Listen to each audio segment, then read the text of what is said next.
बात करते हैं विरोध प्रदर्शन की समाजवादी पार्टी की। यूपी सरकार के खिलाफ में समाजवादी पार्टी का विरोध प्रदर्शन देखने को मिला है। उत्तर प्रदेश के विधानसभा के बाहर में समाजवादी पार्टी ने प्रदर्शन किया है। आज से दरअसल विधानसभा का सत्र शुरू हो रहा है, मगर क्यों है ये विरोध प्रदर्शन? अपने सहयोगी की तरफ रुख करेंगे, हमारे साथ फोन लाइन के जरिए जुड़ेंगे। ये विरोध प्रदर्शन है क्यों कर रही है समाजवादी पार्टी ये विरोध प्रदर्शन?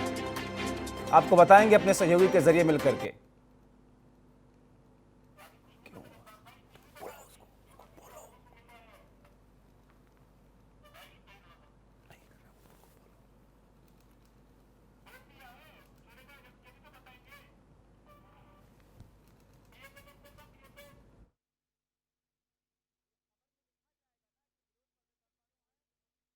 सहयोगी गगन इस वक्त सीधे जुड़ रहे हैं। गगन, आप जाहिर तौर पर ये सत्र बहुत महत्वपूर्ण है। महत्वपूर्ण इसलिए भी कि इस बीच में, कोरोना काल के बीच में, कई सारे ऐसे मुद्दे हैं जिनको लेकर के विपक्ष सरकार को घेरता हुआ आ रहा है। चाहे वो अपराध के मुद्दे हों, महिलाओं के प्रति अपराध हो, अपहरण हो, हत्याएं हो, या फिर इस बीच में ब्राह्मण जाति के वोटों को लेकर के पार्टियों के बीच में रस्साकशी हो।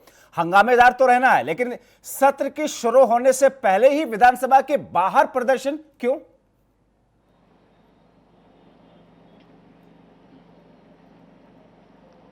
आज देखिए, काफी अल्प समय के लिए सत्र है, महज 4 दिन का सत्र होना है। इसको लेकर क्योंकि आज का दिन जो होगा वो श्रद्धांजलि में चला जाएगा। जो 2 मंत्री और 2 विधायकों का देहांत हुआ था, पूर्व राज्यपाल लालजी टंडन का देहांत हुआ था, उनको शोक सभा होगी और श्रद्धांजलि देकर आज के लिए कार्रवाई स्थगित कर दी जाएगी। लेकिन कल का दिन है और सोमवार का दिन है। इन 2 दिनों में उतना शायद मौका ना मिल पाए विपक्ष को सदन के अंदर। इसको लेकर आज सदन की कार्रवाई से शुरू से पहले, क्योंकि आपने जैसे बताया कि तमाम मुद्दे हैं, तो कोरोना काल में पिछले 6 महीनों में कोरोना से लड़ाई लड़ रहा है उत्तर प्रदेश के साथ साथ पूरा देश। और उत्तर प्रदेश में जिस तरह से कोरोना के लिए योगी सरकार ने हर तमाम कदम उठाए हैं, लेकिन पिछले 2 महीनों में जिस तरह से बड़े घटनाक्रम हो गए हैं, चाहे वो ब्राह्मणों की राजनीति की बात हो, जिसमें विकास दुबे का प्रकरण हुआ, उसके बाद ब्राह्मण वोट बैंक के चलते सभी विपक्षी दलीय ब्राह्मण वोटर्स को लुभाने के लिए तमाम मुद्दों को उठाने लगे, या फिर कानपुर में इसका मतलब यह है गगन के संजीव यादव का जिस तरह से अपहरण हुआ था, उसके बाद उसकी हत्या हो गई। विधानसभा के भीतर जो हंगामा, जो प्रदर्शन समाजवादी पार्टी शायद उस स्तर पर नहीं कर पाती, अपने अस्तित्व की लड़ाई इस वक्त विधानसभा के बाहर करके लोगों के बीच में एक मैसेज देना चाहती है।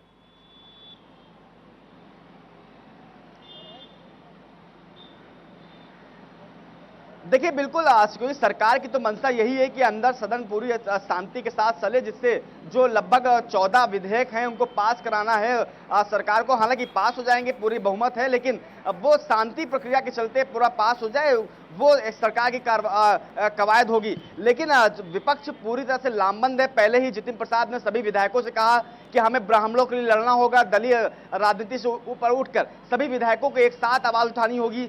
कोरोना काल की बात की जाए तो कोरोना काल में जिस तरह से पिछले दिनों 2 मंत्रियों के देहांत हुआ, कोरोना की वजह से ये एक अहम मुद्दा विपक्षी दलों ने उसको उठाया है, खासकर समाजवादी पार्टी ने कि आखिरकार जब कोरोना और यही वजह है कि अब पार्टी के मुखिया, समाजवादी पार्टी के अध्यक्ष 2 मंत्रियों के कैसे अखिलेश यादव अब ट्वीट करके सरकार पर निशाना भी साध रहे हैं और ट्वीट करके सरकार से जवाब की उम्मीद भी कर रहे हैं। उन्होंने एक ट्वीट किया जिसमें लिखा कि सरकार को इन बातों का जवाब देना होगा। कोरोना, बेकारी, बेरोजगारी, कानून, मैं आ रहा हूं आपकी तरफ गगन, हमारे साथ में आप जुड़े रहिए। कानून व्यवस्था पर जवाब देना होगा। बीजेपी को ठोको नीति की सुलह की जगह आंतरिक कलह की वजह बन गई है। तो एक तरीके से कटाक्ष समाजवादी पार्टी के मुखिया ने किया है। हमारे साथ में समाजवादी पार्टी के नेता प्रवक्ता अनुराग भदौरिया इस वक्त फोन लाइन के जरिए जुड़े हुए हैं। अनुराग जी, विधानसभा सत्र की शुरुआत तो हो जाने देते, बाहर ही विरोध प्रदर्शन शुरू हो गया सत्र के शुरू होने से पहले ही। देखिए, मैं आपको बता दूं, उत्तर प्रदेश की जो आज की हालत, जिस तरह की उत्तर प्रदेश के अंदर में कोरोना काल में आप जो क्या हालत है उत्तर प्रदेश की, क्राइम की हालत तो आप अच्छी तरह जानते हो। रोज आप भी बाइक ले ही रहे हो, आपको पता है, आपका कैमरा घूम ही रहा है किस तरह से लूट मार, हत्या, चोरी, डकैती, अपराध उत्तर प्रदेश में बढ़ा है, किस तरह से महिलाओं पर अत्याचार उत्तर प्रदेश में बढ़ा है। छोटी छोटी बच्चियों के साथ एक आध घटना नहीं है, एक आध घटना होती है तो ऐसा लगता है चलो बाई चांस एक आध घटना हो गई हो। लगातार घटनाएं बढ़ती चली जा रही हैं, चाहे वो हापुड़ की घटना हो, ठीक चाहे है। वो तो ये जो विधानसभा के बाहर विरोध प्रदर्शन है, आप लोगों की तैयारियों का हिस्सा ही है इस सत्र को लेकर के?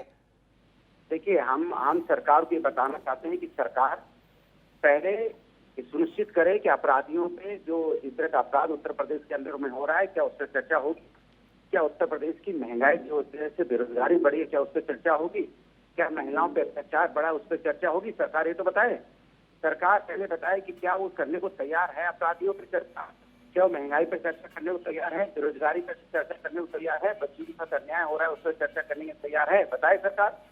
सरकार ये बताने के प्रयास की है। ऐसा लग रहा है सरकार ने सख्त बुलाया है कुछ अपने दो चार अपने नहीं तो इतने अपनी छोटे बात से करने के लिए। इतने छोटे से काल के लिए ये 3 दिन का ये सत्र है, इन 3 दिनों में आपको लगता है कि ये सारी चीजें इसमें कवर अप हो जाएंगी? तो मजबूरी है सरकार की कि 6 महीने के भीतर भीतर अब संविधान के 174 के अनुच्छेद के तहत ये सत्र बुलाना पड़ रहा है, वरना शायद सरकार ये सत्र भी नहीं बुलाती। नहीं, सरकार तय कर ले कि हम अपराध पे और इस पे महिला सुरक्षा पे और बेरोजगारी पे, कोरोना में जो परेशानी, इस पे तय करेंगे। हॉस्पिटल व्यवस्था क्या है, इस पे बहस होगी, कर लीजिए। जनता की बात के लिए कर रहे हैं, तो हम अपने घर के लिए तो कर नहीं रहे कि हम तो जनता की समस्या की बात करना चाह रहे हैं ना, कि जनता की जो समस्या है उस पर तय करे ना सरकार, बहस करे। किसने रोका? अच्छा, किसने एक उत्तर प्रदेश कौन जनता नहीं चाहती कि बेरोजगारी पे बात हो जाए? सरकार बताए कि बेरोजगारी के लिए क्या कर रही है। कौन नहीं चाहता कि बताएं यहाँ कोरोना काल में लोगों की मौतें हो रही हैं, जो लोग परेशान है, बीमार हो रहे हैं, उसके लिए सरकार क्या कर रही है? बताए। सरकार बताए जो अपराध को रोकने के लिए क्या करना चाहती है, सरकार बताए ना। सरकार क्यों नहीं बताना चाहती? सरकार अपना बिल पास करने के लिए सत्र बुला लेती है, चलो हम अपना 2-4 बिल अपना पास कर लेंगे, उसके बाद सत्र खत्म।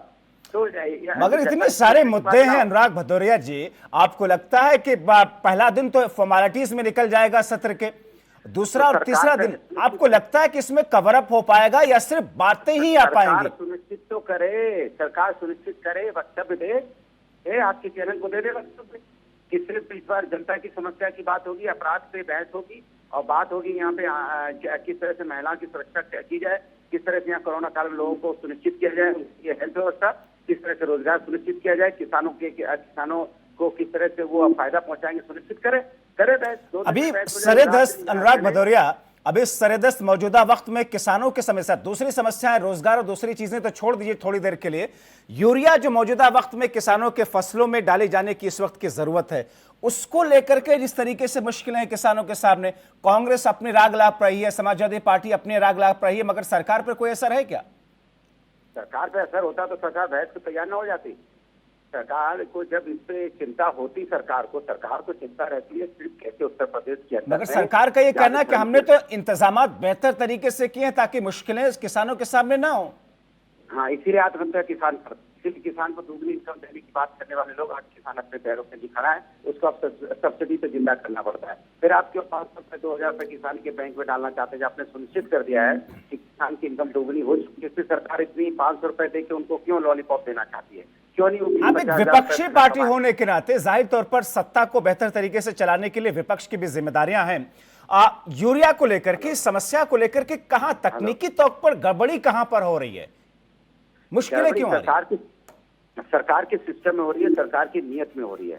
क्योंकि सरकार की नीयत नहीं है कि कोई किसान अपने पैरों पे खड़ा हो पाए, क्योंकि वो चाहती है सरकार की किसान और जो कमजोर वर्ग है, मजदूर, वो उनकी सब्सिडी पे जिंदा रहे, ताकि उनका इलेक्शन का एजेंडा चलता रहे कि देखिए हमने तो भाई आपके लिए 2000 रुपए का इंतजाम किया है जो आपके खाते में जा रहा है। अच्छा अनुराग जी, ये बताइएगा कि सत्र शुरू हो रहा है, सत्र सुचारू रूप से चल सकेगा? विपक्ष की कुछ तो तैयारी होगी विधानसभा के अंदर की, करना क्या है?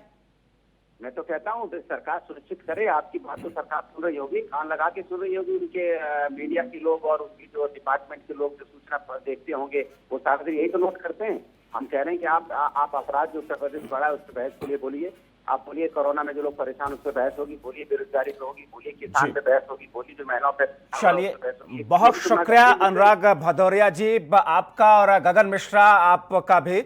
तो ये एक ऐसी स्थिति है जो कि अब से थोड़ी देर के बाद में विधानसभा सत्र की शुरुआत होने जा रही है और उससे पहले विधानसभा के बाहर ही समाजवादी पार्टी का ये विरोध प्रदर्शन जो कि देखने को मिल रहा है और अंदाजा इस बात का लग रहा है कि सदन के अंदर, विधानसभा के अंदर हंगामा इससे भी ज्यादा होगा।